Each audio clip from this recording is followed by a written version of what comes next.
I have to start tonight on a personal note about something that happened last week. Now, I was asked by the family of the DNC staffer that was killed in July to pull back covering the story of the death because their son and their family was hurting.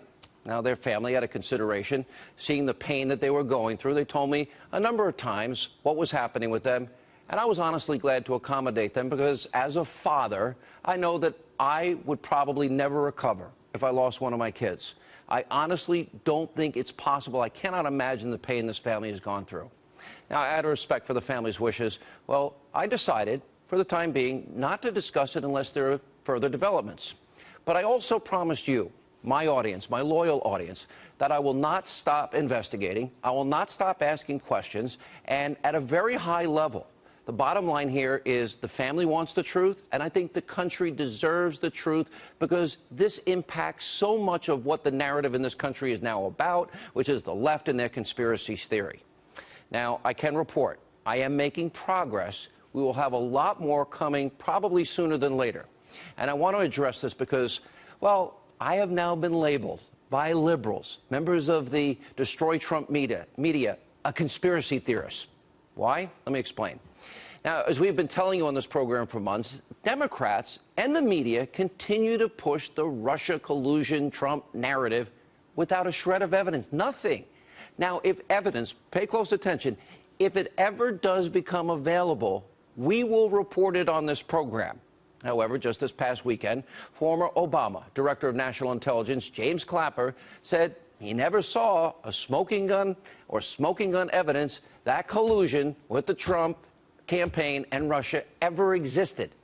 Listen in his own words. I have to say that without specifically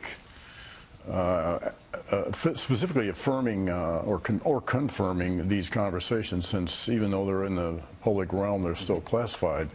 But just from a theoretical standpoint, I will tell you that my dashboard warning light was clearly on, and I think that was the case with all of us in the intelligence community. I have to say, you know, at the time I left, I did not see any smoking gun certitude evidence of collusion, but it certainly was appropriate for, given all the signs, certainly appropriate for the FBI to, and necessary for the FBI to investigate. Okay, investigate. No evidence. Now, that's not all. Let's go back to January. While testifying under oath, Clapper said there was no evidence that Russia affected the actual vote tallies back in November. Watch this. First, we cannot say they did not change any vote tallies or anything of that sort. Yeah, I'm just talking. We have no way of gauging the impact that certainly the intelligence community can't gauge the impact it had on choices the electorate made. Wow. Also back in March, during an interview, Meet the Press, Clapper again said he had not seen any evidence of Russian collusion. Watch this. We did not include any evidence in our report, and I say our, that's NSA, FBI, and CIA with my office, the Director of National Intelligence, that had any reflection of collusion between members of the Trump campaign and the Russians. There was no evidence of that included in our report. I understand that, but does it exist?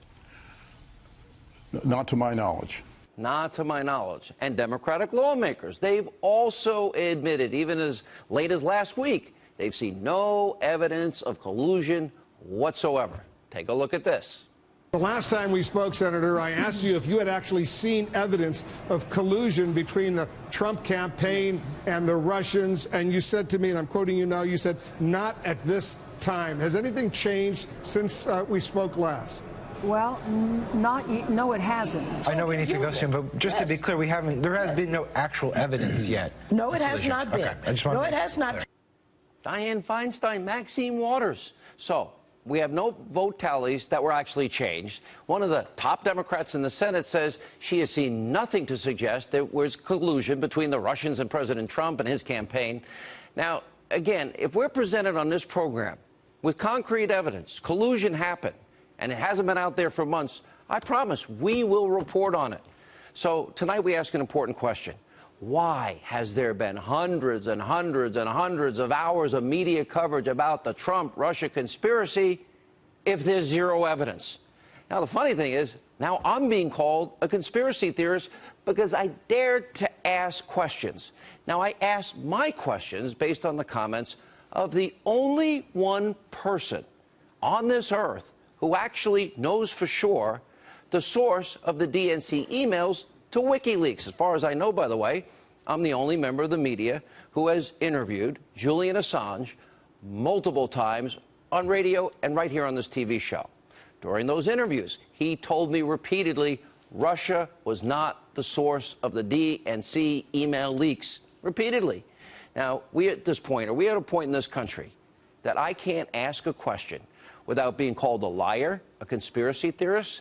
You know, and it's also now gone to a whole other level that is very dangerous. Now my character is being assassinated. I'm being lied about, smeared, and slandered.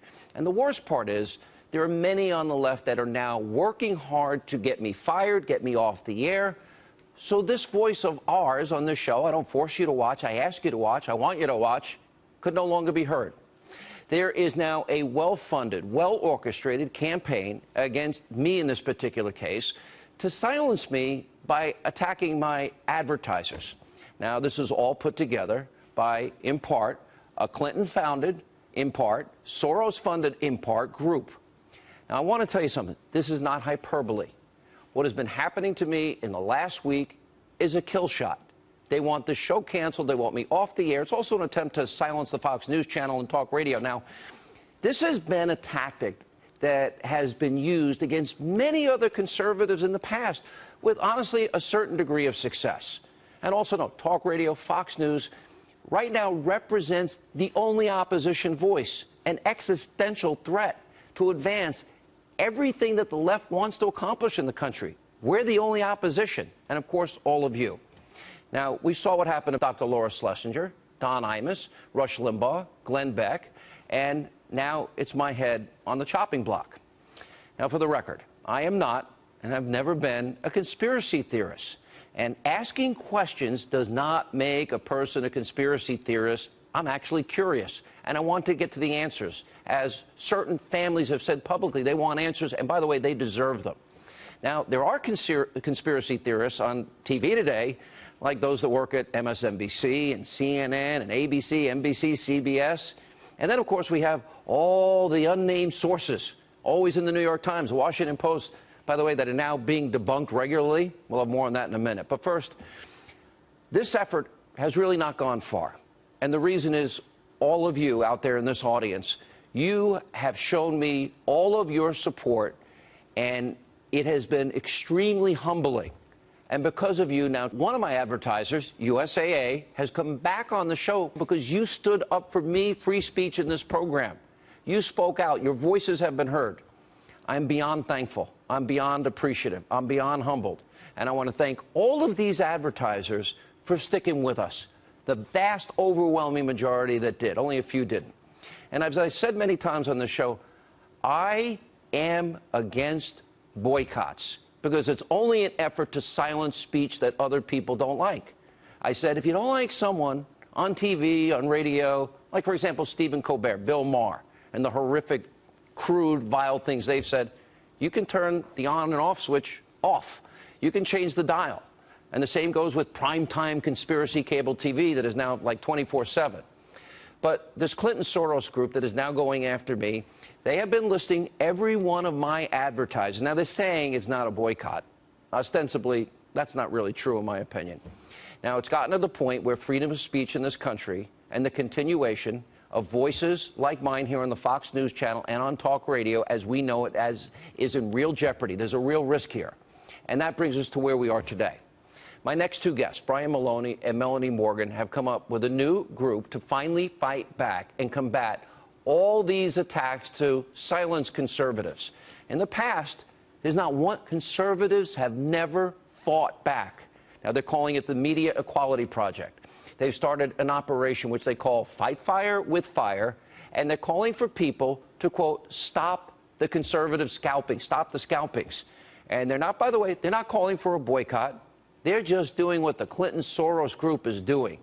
They are calling for the left in the country that say they're so for free speech to stop trying to silence conservatives. Now, Brian Maloney earlier today published an article entitled, "While Hannity Remains Under Fire, Left-Wing Counterpart Rachel Maddow Escapes Scrutiny."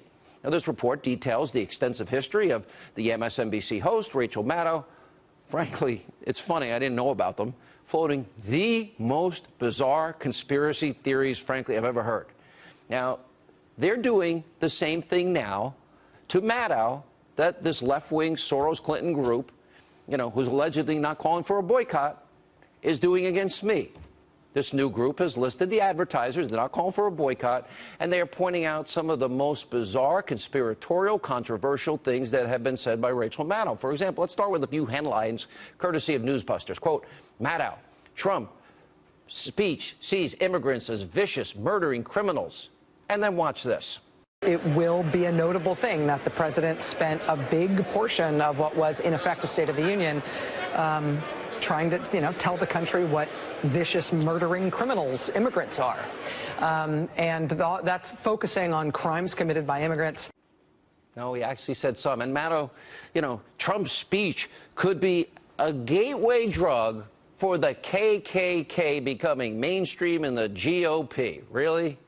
A lot of people who I think are critical of Donald Trump generally look at praise like that from somebody like Donald Duke and wonder if he is a gateway drug, if there is something beyond Donald Trump himself that means a much greater transformation of the Republican Party into something that is going to be new to mainstream politics. But there's a lot more. Back in 2011, Maddow tried to explain away then-Congressman, this is actually one of my favorite, Anthony Weiner's graphic, lewd tweet. Watch this. If the congressman was hacked, as he said he was, if he was pranked, how would that work? How could a person do that? What would that look like? The Daily Kos writer looks at the image of the congressman's Twitter account more closely, and judging from the pixelization of the images and some other visual clues, he concludes that the damage was a composite, saved a number of times, indicating it had been photoshopped.